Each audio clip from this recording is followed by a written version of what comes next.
Upleta police સ્ટેશનની હદમાં એક 19 વર્ષની દીકરી થોડા દિવસ પહેલાં ગુમ થઈ હતી અને એના ફાધર પોલીસ સ્ટેશનમાં અને અમારી કચેરીમાં રજૂઆત કરી હતી કે અમારી દીકરી ગુમ છે. એના પછી એની તપાસમાં એલસીબીની ટીમ, લોકલ પોલીસ સ્ટેશનની ટીમ, તમામ લોકોને લગાવવામાં આવ્યા અને દીકરીને રિકવર કરવામાં આવી. દીકરીને જ્યારે રિકવર કરીને પોલીસ સ્ટેશનમાં લઈ જવાની તૈયારી કરી ત્યારે દીકરી ના પાડી કે અમારે પોલીસ સ્ટેશનમાં નહીં જવાનું. પછી દીકરીની કાઉન્સેલિંગ કરી અને પૂછતાછ કરી તો દીકરી સ્ટેટમેન્ટ આપ્યો કે દીકરીના ફાધર છેલ્લા 3-4 વર્ષથી એનો શારીરિક શોષણ કરતા હતા. એના લીધે જ દીકરી ઘરથી નીકળી ગઈ. એના પછી ફાધર સાથે અને દીકરી બંને સાથે પૂછપરછ કરવામાં આવી અને આ ગુના જો છે એ કન્ફર્મ થયો. એના પછી દીકરીની ફરિયાદ ઉપર રેપ અને પોક્સોની કલમ હેઠળ ઉપલેટા પોલીસ સ્ટેશનમાં ગુનો દાખલ કરવામાં આવ્યો છે અને ફાધરને પોલીસ સ્ટેશનમાં ડિટેન કરવામાં આવ્યા છે. અને જો જગ્યા દીકરીએ કીધું કે આ ઘરમાં એક સેક્સ્યુઅલ અસોલ્ટ કરવા માટે ફાધર એક જેલ યુઝ કરતો હતો.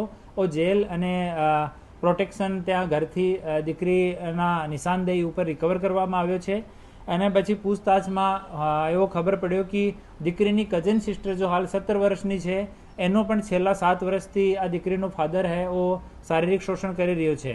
તો એક દીકરીની ફરિયાદ ઉપર ગુનો દાખલ થઈ ગયો છે અને બીજી જો દીકરી છે 17 વર્ષની એની હાલ કાઉન્સેલિંગ ચાલુ છે. એના પછી એની ફરિયાદ લેવામાં આવશે અને એક ઓર ગુના દાખલ કરવામાં આવશે. અને દીકરીનો ફાધર જો છે એ દિવ્યાંગ છે અને દીકરીની મધર છે આ કેન્સર પીડિત છે અને 4th સ્ટેજ છે. તો અમે અહીંયા ડીડીઓ સાહેબ અને હેલ્થ સાથે પણ વાત કરી છે.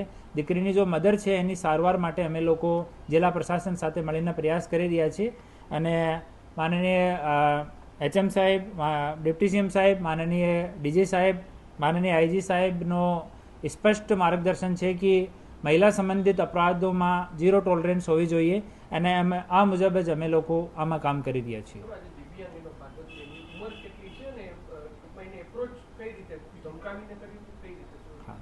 એની એપ્રોચ, આની ઉંમર જો છે આ 45 વર્ષની આજુબાજુમાં છે અને રાત્રિમાં 12 વાગ્યાની આજુબાજુ દીકરીના રૂમમાં પ્રવેશ કરતો હતો, ટીવીની અવાજ વધારતો હતો અને મોબાઈલમાં પોર્ન વિડીયો બતાવતો હતો. એના પછી દીકરી સાથે શારીરિક શોષણ કરતો હતો અને હાલ પોલીસ કસ્ટડીમાં છે અને આરોપી પણ આ ગુનાની કબૂલાત કરી છે અને આગળની ઇન્વેસ્ટિગેશન ચાલુ છે.